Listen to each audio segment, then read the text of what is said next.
بسم الله الرحمن الرحيم السلام عليكم ورحمة الله تعالى وبركاته halkan waxaan aad iyo aad ugu salaamayaa qof kasta oo fariintaydu ay soo gaari doonto waxaan ku leeyahay walaalo barasho wanaagsan magacaygu waa Cusmaan waxaan ku noolahay waddanka Canada shantii sano u dambeysay horena waxaan u deganaa dalka Faransiiska oo muddo ilaa 5 sanadood aan deganaa sidoo kale Yurub wadano kale ayaan soo maray oo qaarkood runtii nolol adag iyo waxyaabo fara badan oo tacab aan kala soo kulmay alxamdulillah waxaan rabaa maanta inaan kula wadaago mid ka mid ah qisooyinka ugu wanaagsan ee aad jeceshahay inaad dhegeysato mid aad ma garanaysaa waxa weeyaan adigana aad ka heli karto dhiirigelin oo adigana kuu tilmaamaysa inaad qaban karto ayaan rabaa inaan safar guuleed aan dhagahaagu ay maqlaan insha allah waxaan rabaa inaan kula wadaago sababta igu kaliftay inaan ganacsigan forever living aan ka mid noqdo ama aan fursadan ka faa'iideysto iyo ganacsigan ka hor wixii aan ahaa ganacsigan markii aan ku soo biiray sidii aan guul uga gaadhay ama si aan isbedel uga gaadhay iyo dariiqii aan u maray intaba insha allah waxaan rabaa inaan jawaabtooda ku siiyo biidnillahi kariim si adigana aad ugala soo dhex baxdo wuxuun insha allah yacni macna kuu sameeya anigu ganacsigan ka hor waxaan ahaa qof shaqaale ah oo runtii ma garanaysaayay mishaarka soo gelaya uu yar yahay sababta u weyn ee aan ganacsigan u bilaabayna waxay ahayd inaan yacni dhaqaale yar oo dheeriya aan ka sameeyo just runtii fikirkayga ugu horreeyay businesska markaan bilaabay wuxuu ahaa waxaan raadinayay in muddo aba oo ganacsigan ka hor xataa aan in badan taraagareeyey fursad aan ku samayn karo ugu yaraan wax yar oo dheeriya ama dhaqaale yar oo dheeriya runtii taas muddo dheer kadib imay suurto gelin laakiin markii aan ganacsigan forever living aan ka mid noqday bishii 2019 anigoo shaqaale ah oon waqti badan hayn waxaan gelin jiray waqtigayga yar ee soo hadha wax yar oo ka mid ah kadib runtii muddo yar oo gaaban gudaheed oo 8 bilood ah ganacsigani wuxuu awood ii siiyey inaan shaqadeydii ka tago oo aan noqdo qof isagu iskii u madax bannaan oo shaqaysanaya halkii aan qof kale aan riyadiisa dhisi lahaa way markaa tahay shaqaale waxa aad dhisaysaa qof kale yoolkiisa iyo riyadiisa dhisaysaa laakiin markaad adigu waxaad leedahay ka shaqaynayso waxaad dhisaysaa yool adiga aad leedahay baad dhisaysaa alxamdulillah bishii labaad baan kusoo biiray bishii 8aad shaqaalanimadii baan ka maarmay xilligaa waxaan marayay heerka labaad kombaniga kadib manager baan gaadhay alxamdulillah muddo gaaban gudaheed bishii 12 2019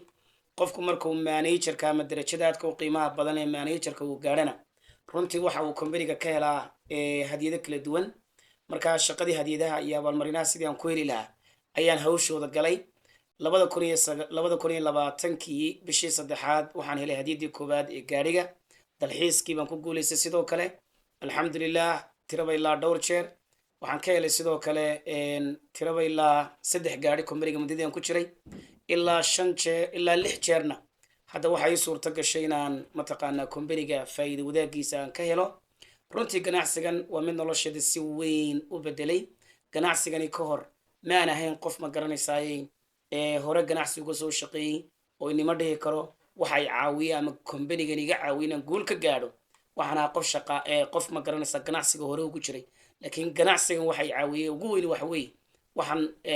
runtii ku dadaalay baahi baa horta haysay waxaanan arkay inuu ganacsigan yahay ganacsi dhaba ganacsi shaqaynaya waan aaminay waana sameeyey alxamdulillah maanta runtii qoys ahaan iyo shakhsi ahaanba waxa weeyaan muddo hadda qiyaastii ilaa 6 sano ka badan shaqaale ma ihi waddankaa Canada deganahay muddo 5 sanadooda runtii $1 oo mishaar weli kamaan qaadan alxamdulillah waxaan ka sameeyey hanti maguurta oo aan deganahay alxamdulillah ganacsigan markaan bilaabayena waxaana runtii ma garanaysaa qof dhaqaalaha soo gelaya iyo waxa ka baxaya ay kala badnaayeen waxa aad iyo aad u badnaa waxa ma garanaysaa aan u baahanahay ama waxa iga baxaya ayaad u badnaa qoyskaygu halkan Canada deganaayeen hooyo iyo waalid iyo walaalna waddankii bay joogeen anigu Faransiiskan biil u baanaa marka runtii sababta weyn businesskan u bilaabayba taasay ahayd inaan dhaqaale dheeri aan helo laakiin dhaqaale yar oo dheeriya samee waxa isku bedeshay inaan riyooyinkaygii aan ka rumeeyo kii qoyskaygana aan ka rumeeyo marka walaal waxaan rabaa inaan haddii aad doonayso inaad ganacsi samayso haddii aad mar uun ka fikirayso inaad noloshaada isbeddel ku samayso fursaddan waa fursad dhab ah xaqiiqaa weyn waa ganacsi shaqaynaya 50 sano ka badan sorry 48 sannadood ka badan shaqaynaya 50 sano aan waxba uga dhinayn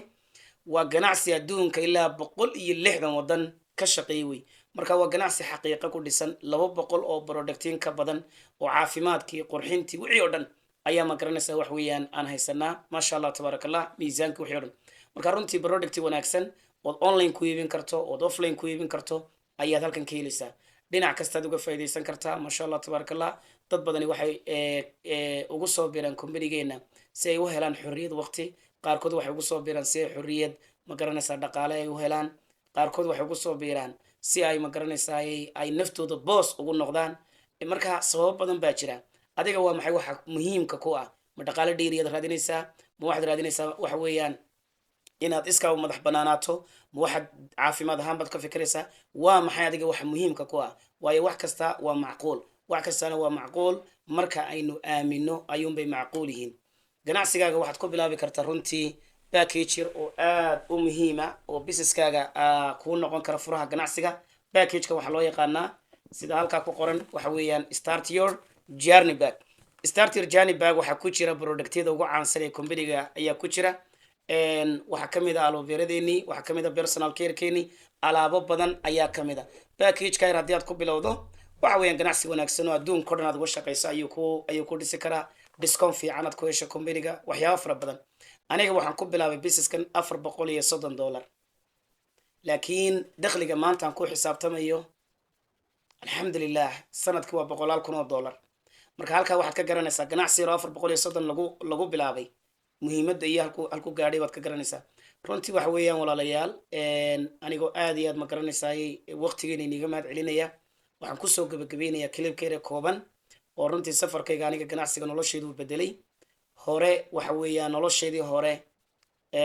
oo iiga horreysay oo horumar dhaqaale oo iiga horreeyay ganacsigani ma jirto wax kastoo maanta aan haysto businesskan aan ka sameeyey marka haddii aad aaminitaan u baahan tahay businesskan 100% aamin waa business shaqaynaya waa business aan dhaqaale badan kaaga baanayn anigaba haddii aan sameeyo adiguna waa samayn kartaa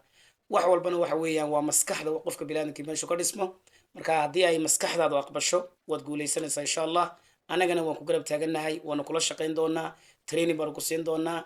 maanta wuxuu iga dhigay ganacsigani qof runtii leh kalsooni fara badan qof ma garanaysaa yaqaano sida ummad loo hogaamiyo qof waxa weeyaan waqtigiisa u xora qof runtii waxyaabo badan oo aynu dhammaantiin ku wada hamiyayno haysta ayuu iga dhigay marka insha allah haddii aad rabto inaad ka mid noqoto fursaddan aad ka faa'iidaysato waqti yaanu kaa lumin ee ka faa'iidayso waayo waa company shaqaynaya 48 sannadood adduunka meeshaad hadda iga dhegaysanayso waan hubaa inuu company ka shaqeeyo